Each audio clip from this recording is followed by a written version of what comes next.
Bonsoir à tous, à chacun d'entre vous aussi, qui êtes là, qui nous regardez, de la région bruxelloise, de Wallonie, peut-être de Flandre, sûrement de Flandre, on espère qu'il y a des gens de Saint-Pietersleu qui nous regardent, peut-être d'un autre pays ou quoi que ce soit, mais en tout cas, où que vous soyez, vous êtes les bienvenus pour passer ce temps avec nous ce soir. Et peut-être que certains d'entre vous regarderez ce message, cette méditation dans quelques semaines, dans quelques mois. Et là encore, soyez aussi les bienvenus. Donc on pense à vous maintenant et on pense aussi pour ceux à l'avance qui seront là dans quelques temps. J'aimerais ce soir, lire quelques versets avec vous que l'on va trouver dans l'évangile de Jean. Et au chapitre 20, donc dans l'avant-dernier chapitre de l'évangile de Jean. Et j'aimerais avec vous parler d'un des disciples de Jésus, d'un des apôtres de Jésus, qui n'a pas forcément une très bonne réputation. Alors évidemment, celui au top qui a une mauvaise réputation, et c'est bien compréhensible, évidemment c'est Judas. Et donc, Judas, il est un peu hors catégorie comparé aux 11 autres à cause de toute son histoire et de ce qui s'est passé. Mais il y en a un autre qui n'a pas forcément une bonne réputation et que vraiment, ça rejaillit même en dehors de simplement le cercle chrétien ou le cercle religieux. C'est presque devenu une expression courante. On dit souvent, toi, tu es comme saint Thomas, tu ne crois que ce que tu vois. Je suppose que vous avez déjà entendu cette expression. Et j'aimerais qu'on parle un petit peu de Thomas ce soir, qui est un des disciples de Jésus, qui était un des 12, donc qui a accompagné Jésus pendant de nombreux mois, de nombreuses années, et qui va avoir un moment, ici dans l'histoire que nous allons lire, un moment un peu particulier, et un moment où il serait tellement facile de le montrer du doigt. Et de dire, Thomas, il est incrédule, Thomas, il doute, Thomas, finalement, il fait tâche un petit peu quand on voit les autres, quand on voit Pierre, quand on voit Jean, mais Thomas, finalement, qui sait pour être même simplement nommé parmi les 11. Et ce que j'aimerais voir avec vous dans les minutes qui vont suivre, c'est simplement vous rappeler qu'au lieu de lui jeter la pierre, que si on regarde son histoire attentivement, on peut tous, à un moment de notre vie, et peut-être même encore aujourd'hui pour certains d'entre nous, se retrouver dans cette histoire de l'apôtre Thomas. Et on peut se retrouver dans cette histoire de doute, dans cette histoire de déception, dans cette histoire où on a un homme qui va finalement faire plus confiance en ses sens physiques qu'à la foi, qu'aux réalités spirituelles. Mais finalement, quand on y regarde bien, combien de fois nous-mêmes, nous pouvons être comme ça? Combien de fois moi-même, je peux être comme ça et je peux avoir une vision tellement limitée et tellement petite des choses où on aime voir avant de croire. Et finalement, nous sommes appelés à aller au-delà de ça et à faire confiance au Seigneur. Nous allons lire donc dans l'évangile de Jean, au chapitre 20, on va lire des versets 24 à 29, ils vont s'afficher dans un instant, pour remettre un petit peu le contexte. Les disciples ont peur, ils se retrouvent dans un lieu avec les portes fermées, et Jésus va leur apparaître. Jésus va montrer finalement aussi les preuves de sa résurrection. Il va montrer les signes physiques de sa résurrection. Et à ce moment-là, finalement, mais Thomas n'est pas là. Et Thomas ne veut pas le voir.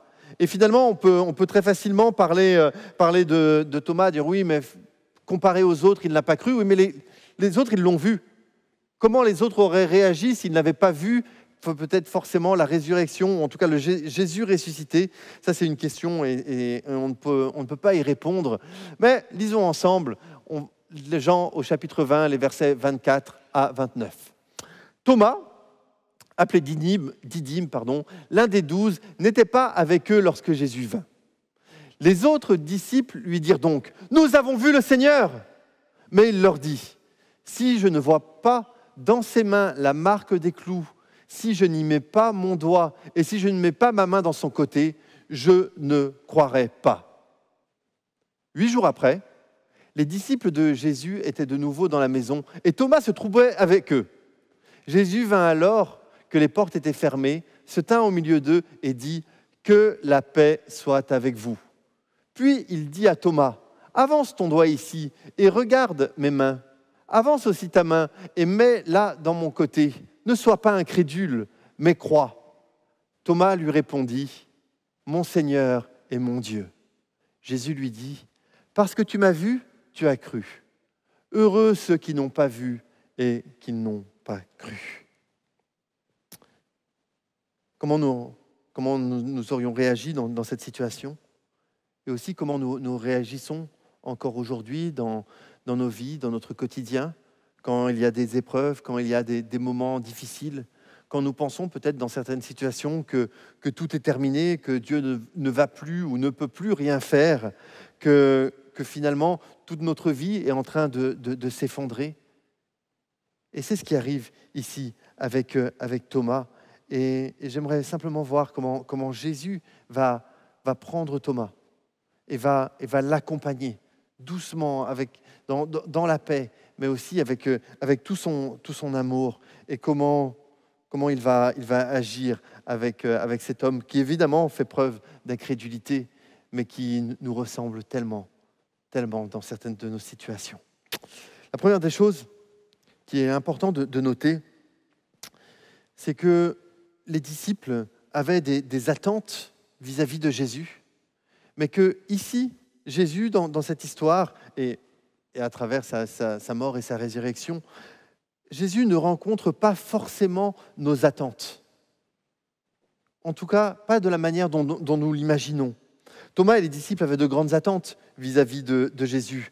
Ils s'attendaient à un libérateur glorieux, ils s'attendaient à un roi majestueux, ils s'attendaient à quelqu'un qui allait les délivrer de l'oppression de l'Empire romain. Dans Luc, au chapitre 24 et au verset 21, il est dit quand Jésus va rencontrer les disciples d'Emmaüs qui eux aussi sont en train de vivre cette déception de ne plus être avec Jésus et qui sont en train de rentrer chez eux, les disciples d'Emmaüs vont dire « Nous espérions que ce serait lui qui délivrerait Israël. Mais avec tout cela, voici déjà le 3e jour que les événements se sont produits. » Et donc on peut vraiment imaginer que les disciples, avant cette rencontre avec le Christ ressuscité, les disciples sont dans la déception.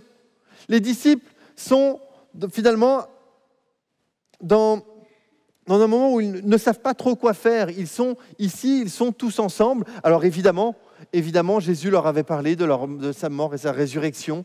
Alors évidemment, certains ont été témoins de la résurrection au 3e jour. Ils en ont parlé aux disciples. Mais malgré tout, pour eux, ils sont dans la peur. Pour eux, c'est comme si une partie de leur monde s'était effondrée.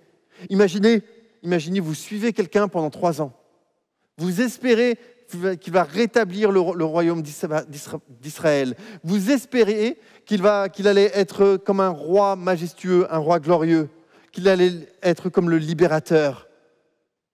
Et finalement, au bout de 3 ans, vous voyez la personne sur qui vous avez misé, si vous me permettez cette expression, qui meurt sur une croix.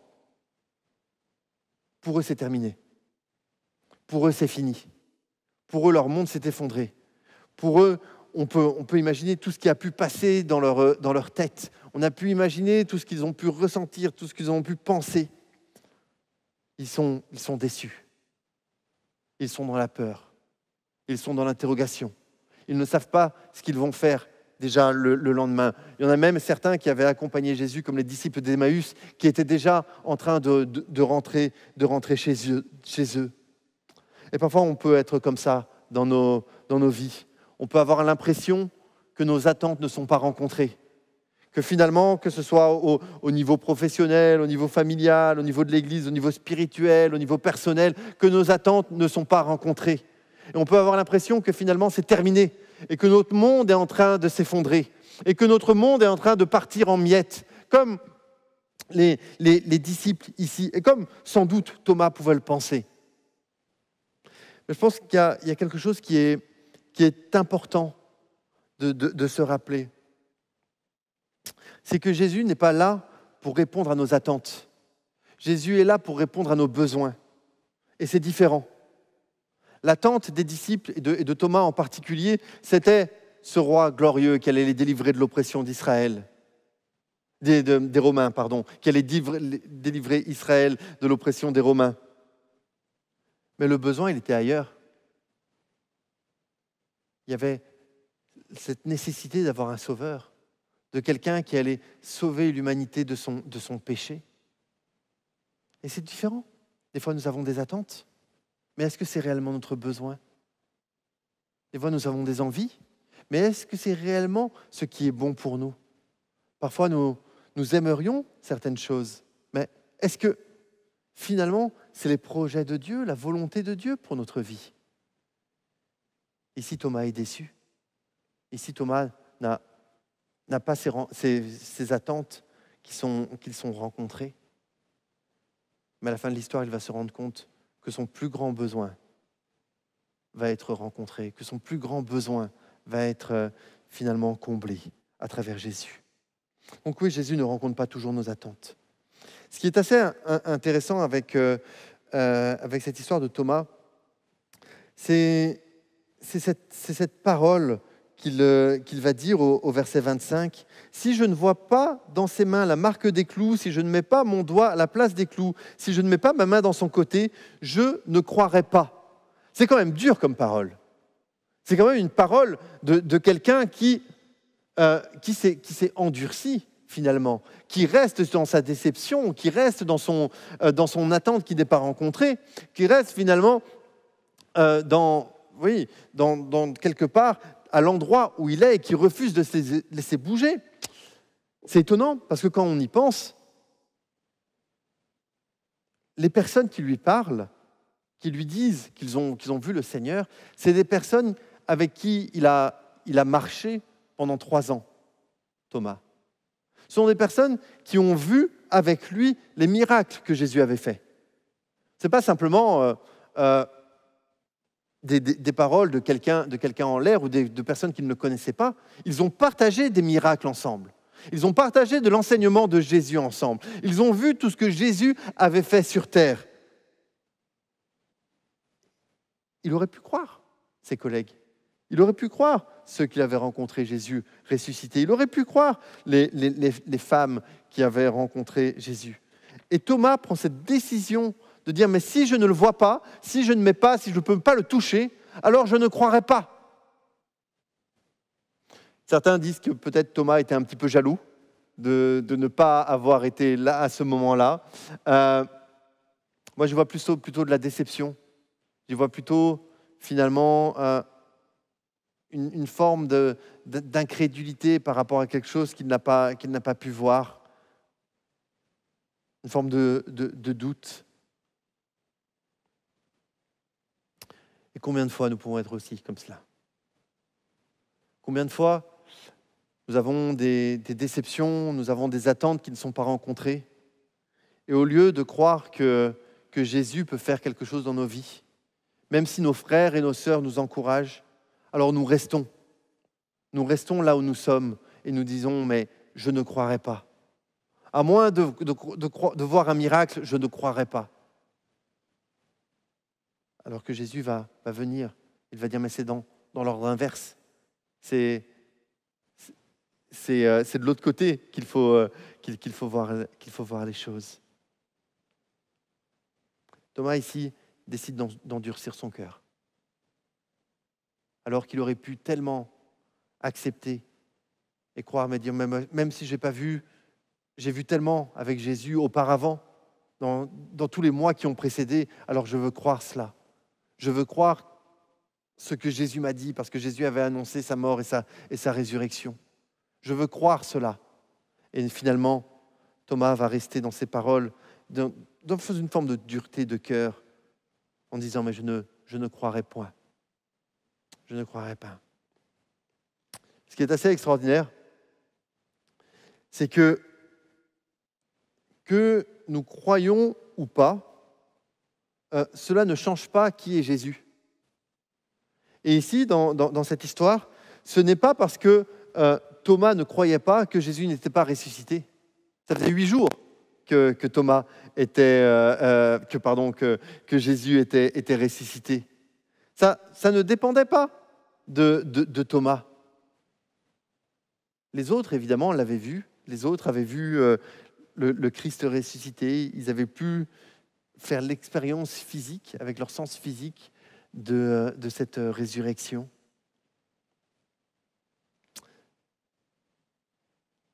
Mais Thomas n'a pas voulu croire. Et il a décidé, mais moi je veux que ce soit mes sens, que ce soit ma perception, que ce soit ce que je vois, ce que je peux toucher, qui définit ma réalité. Et c'est ça qui est un peu étonnant, puisque évidemment il y a une réalité physique et on ne veut pas le nier. Évidemment, il y a des choses, nous sommes dans un monde physique, nous sommes dans un corps humain, nous avons 5 sens et nous sommes tous soumis aux lois finalement de l'humanité au niveau physique, au niveau de notre chair. Mais il y a aussi cette réalité spirituelle. Cette réalité spirituelle de qui est Jésus. Cette réalité spirituelle de ce que Jésus voulait faire. C'est sans doute difficile à croire. C'était sans doute difficile à croire. Mais il y avait finalement le fait que, qu'il le croie ou pas, Jésus était là. Qu'il le croie ou pas, Jésus était ressuscité. Qu'il le croie ou pas, Jésus était vivant. Ce n'est pas parce que Jésus n'a pas rencontré ton attente, ce n'est pas parce que Jésus, peut-être, un jour t'a déçu, dans ta perception, bien sûr, mais peut-être que tu te sens déçu par Dieu. Ce n'est pas parce que tu ressens ça que Jésus n'est plus vivant et que Jésus ne continue pas d'agir dans ta vie et que Jésus ne veut pas faire encore quelque chose avec toi. Jésus n'est pas vivant seulement pour ceux qui croient. Jésus n'est pas vivant seulement pour ceux qui placent leur foi en lui. Jésus est vivant que tu crois ou que tu ne crois pas. Et que tu prennes la décision ou pas de lui faire confiance, de placer ta foi en lui, ça ne change pas la réalité que Christ est ressuscité et que Christ est vivant et qu'il est vivant encore aujourd'hui. Et c'est ça qui change tout. Parce que ce n'est pas parce que tu boudes, et excusez-moi, je vais utiliser ce mot-là, parce qu'il m'est arrivé parfois de rencontrer des chrétiens boudeurs et qui décident de bouder contre Dieu. Ils décident de bouder contre Dieu parce que Dieu ne leur a pas donné ce qu'ils attendaient. « Oh, mais Seigneur, si je n'ai pas ce nouveau travail, j'arrête de venir à l'église. » Bon, après, c'est peut-être un peu exagéré de dire ça comme ça, mais peut-être pas tellement. « Oh, mais Seigneur, si tu me donnes pas quelqu'un avec qui me marier dans les 6 prochains mois, je prendrai n'importe qui. La première personne qui passe. »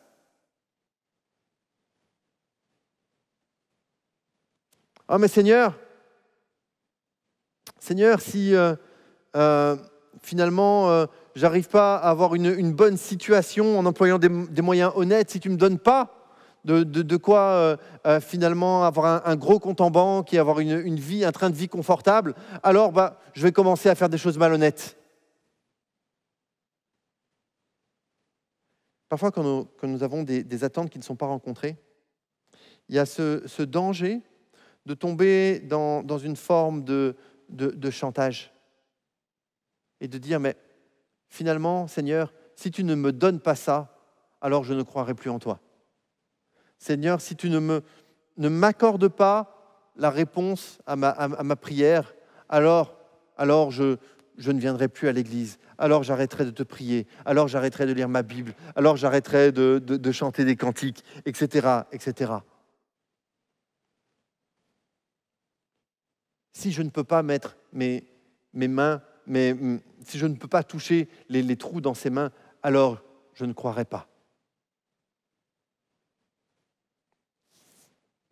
Faisons attention à cela, mes amis, parce que ça peut être parfois tellement subtil.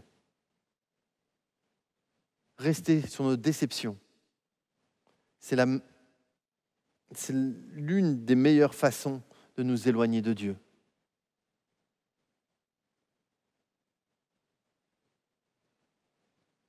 Enfin, c'est ce qui est tellement extraordinaire dans cette histoire. Et c'est peut-être aussi pourquoi j'aime beaucoup la relire. C'est que Jésus va revenir une deuxième fois. Et il va revenir pour Thomas. Alors bien sûr, il vient aussi pour encourager les autres, ça, il n'y a pas de problème. Mais il revient dans les mêmes circonstances. Il revient de la même façon. Il revient avec... Finalement, c'est la même chose, mais Thomas est là. Et il va prendre le temps de venir vers Thomas et de lui parler. Il va prendre le temps de l'accompagner. Il va prendre le temps, finalement, de le faire changer de son état. De quelqu'un qui est déçu, de quelqu'un qui est incrédule, de quelqu'un qui, finalement, n'est pas bien. Il va le prendre. Il va le rencontrer. Il va lui parler. Il va l'accompagner jusqu'à ce que Thomas donne cette confession de foi qui est tellement extraordinaire. Mon Seigneur et mon Dieu. Là où il avait rencontré les autres, il revient de la même façon. Et ce qui est vraiment extraordinaire, c'est que ça ne va pas être une grande discussion théologique qu'ils vont avoir tous les deux. Ça ne va pas être une discussion sur pourquoi Jésus est mort et ressuscité ou quoi que ce soit. C'est pas ça. Ce qui va se passer, c'est que simplement la présence de Jésus va faire changer le regard de Thomas. Parce qu'il est là. Parce qu'il va montrer ses cicatrices, il va montrer ses meurtrissures. Et au-delà de ces meurtrissures, de dire, mais finalement, c'est bien Jésus, ça va bien plus loin que ça. Parce que c'est le rappel de ce que Jésus a fait sur la croix. C'est le rappel de cet amour de Jésus pour chacun des disciples qui étaient présents, et même au-delà de l'amour de Jésus pour chacun d'entre nous encore aujourd'hui. C'est ça qui est important. Parce que parfois, nous ne comprendrons pas tout. Et je ne suis pas sûr que Thomas ait tout compris dans cette histoire. Et je ne suis pas sûr que les disciples qui étaient là aient tout compris. Et de ce qui était en train de se passer. Mais simplement venir dans la présence de Jésus, de se rappeler son amour pour eux, ça a tout changé. Alors pour conclure ce soir, parfois nous pouvons être comme Thomas. Ah, c'est facile de lui jeter la pierre, mais que celui qui n'a jamais douté lui jette la première pierre. Que celui qui n'a jamais été incrédule le montre du doigt. Que celui qui n'a jamais été déçu, qui n'a jamais eu des attentes qui n'étaient pas rencontrées, puisse lui parler, pour parler de lui en premier. Mais quand on regarde nos propres vies, quand on regarde notre situation, alors nous nous rendons compte que bien souvent, nous pouvons être comme lui. Que bien souvent, nous voulons avoir tous les éléments en main avant de croire. Que bien souvent, nous avons besoin de toucher, de voir, d'entendre avant de croire ce que Jésus veut faire dans nos vies. Alors pour conclure, quelques points très, très rapides. Et le premier, c'est que Jésus est vivant. Jésus est ressuscité. Et le même Jésus ressuscité qui vient à la rencontre de Thomas, c'est le Jésus ressuscité qui t'attend encore ce soir. Si tu as des déceptions, si tu as le cœur lourd, s'il y a des choses où tu as du mal à croire, tu n'as pas besoin de beaucoup de réflexion. Ça peut venir après, hein. Attention, je ne suis pas contre cela, mais tu n'as pas besoin de beaucoup finalement d'argumentation. Ce dont tu as besoin, c'est de venir voir Jésus. Ce dont tu as besoin, c'est de la présence de Jésus dans ta vie. Ce dont tu as besoin, c'est d'avoir cette vision de Jésus dans ta vie avec ces meurtrissures qui te rappellent à quel point il t'a aimé et à quel point il tient à toi et à quel point il a envie de passer des moments avec toi. Et le fait de toucher ces blessures ou de voir ces blessures, de nous rappeler les blessures de Jésus, alors ça guérit nos propres blessures. Parce que alors nous décidons et nous comprenons que nous ne pouvons pas tout comprendre. Nous comprenons que nous n'avons pas tout en main. Nous comprenons que nous sommes limités et que nos sens sont limités, que notre réflexion est limitée. Mais nous comprenons aussi que cette présence de Jésus est là et qu'elle nous apaise. Jésus vient, il dit « mais paix ».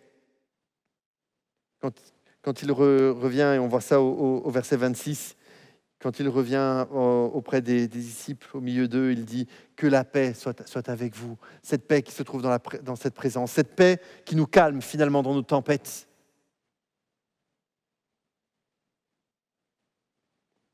Viens avec tes doutes ce soir. Viens avec ton incrédulité. Viens avec finalement tes limites. Viens avec, allez, si j'ose le dire, viens avec tes bouderies. Mais viens. C'est ça qui est le plus important. C'est de venir à Jésus.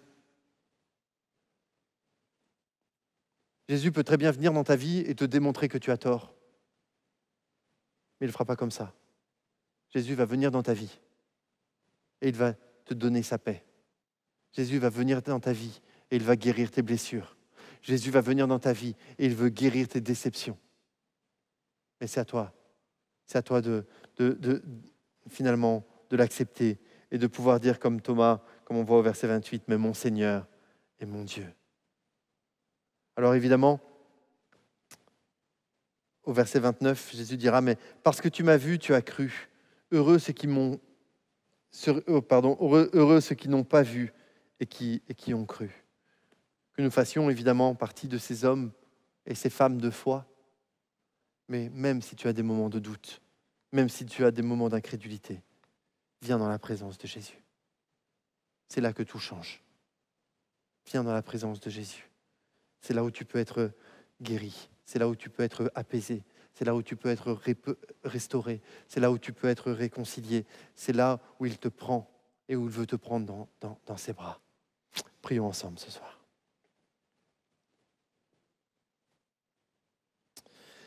Seigneur, merci pour ta parole. Merci pour ces moments, Seigneur. Et Seigneur, ce soir, je veux particulièrement te prier pour tous ceux qui sont dans le doute, pour tous ceux, Seigneur, qui ont du mal, Seigneur, qui ont du mal à faire des pas de foi avec toi, qui ont tellement besoin de voir, de sentir, de goûter, de toucher les choses avant d'y croire. Mais Seigneur, tu viens ce soir dans les vies. Tu viens, Seigneur, dans les cœurs.